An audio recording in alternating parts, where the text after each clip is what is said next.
Hi అండి, good morning. ఈరోజు మా ఇంట్లో లంచ్ స్పెషల్స్ ఏంటంటే అన్నం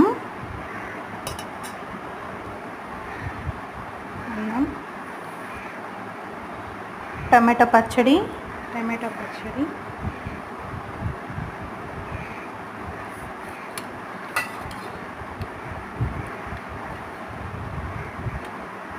వంకాయ మునక్కాయ కూర,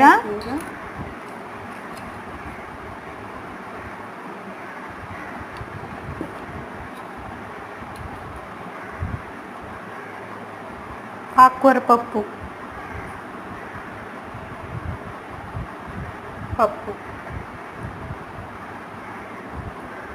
కొంచెం నెయ్యి లేకపోతే ఇంకేముంది. ఈరోజు మీ ఇంట్లో ఏం స్పెషల్స్ కామెంట్ చేయండి.